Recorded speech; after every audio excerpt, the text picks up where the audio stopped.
And one of the biggest winners from Donald Trump's re-election to the White House has been the crypto world. Bitcoin, for example, hit record highs this week by passing that $76,000 mark for the first time. Another token seeing big gains over the past few days is XRP, which has been developed by the digital payment network Ripple. It's currently valued at around $11 billion and is trying to go mainstream by launching its own ETF. However, it's currently involved in a long-standing case with the Securities and Exchange Commission, which is blocking the launch. For more on all this, we're now joined by the CEO of Ripple, Brad Garlinghouse. So welcome, Brad. Let's start with that tweet that you have sent on a crypto checklist to Donald Trump for his first 100 days, including firing SEC Chair Gary Gensler. What are the main things that you want him to address? Well, as you probably know, Donald Trump has been kind of a crypto advocate and the crypto president by his self-proclamation around that for a number of months during the campaign. And he has actually said that one of the first things he would do in office is to do everything he could do to remove Gary Gensler, who has really waged a war against crypto in the United States.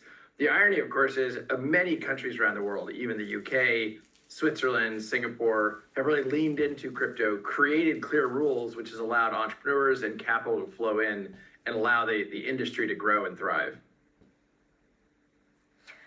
But while Trump is seen as favorable for crypto leaders and investors, does his recent alignment with crypto actually pose some ethical concerns? I mean, he's launched the cryptocurrency project World Liberty Financial. Is this a potential conflict of interest now that he has a stake in the industry, Brad? You know, I think obviously Donald Trump has stakes in lots of industries, and I think the voters decided that they preferred Donald Trump as opposed to other candidates throughout the process. So I don't really take a position on that. I think there's obviously a lot of disclosure laws, and I think as his second trip to the White House, I'm sure there's plenty of people around him that are experienced with that. I do think, regardless of his own participation in different parts of the economy, we've got to get the United States growing in as it relates to this industry.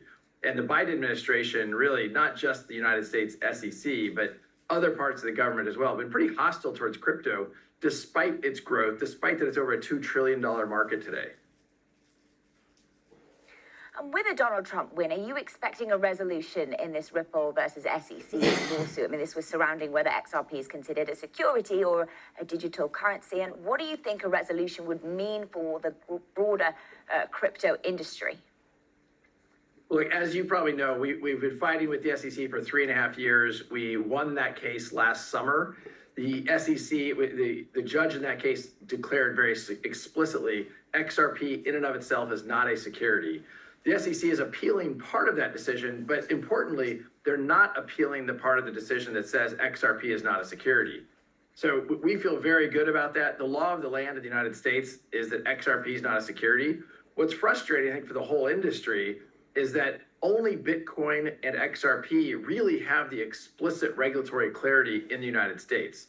Other leading cryptocurrencies like ETH and Solana have been a little bit in a fuzzy land. And it's really kind of maddening, and I think madness, to think we're going to litigate every single token one by one. We've been challenging the government, challenging the SEC to create clear rules of the road, as you've seen in the UK, as you've seen in Japan, where they've created taxonomies so that the regulation is clear. And people in the US crypto industry want to follow the rules. We just have to have clarity about what the rules are. And Brad, talk to us more about clarity that you need in regulation. What more in particular would you like to see?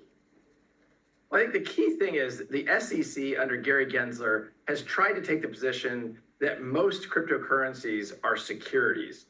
Securities, as I think many people know, the law, it's about rights and title and ownership of a company. If you own a security in Apple, you own part of the company. You have governance rights. You can vote on the board of directors.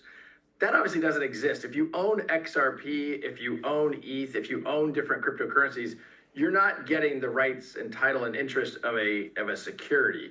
So the key really is creating that clarity that the SEC is not the regulator that's trying to kind of own this industry. And they've really been trying to do regulation through enforcement rather than codifying and taking the time to write clear rules of the road. We don't know, but it's just BBC. All right. Well, thank you so much for joining us there, Brad Garlinghouse, the Ripple CEO. Thanks for having me. In recent years,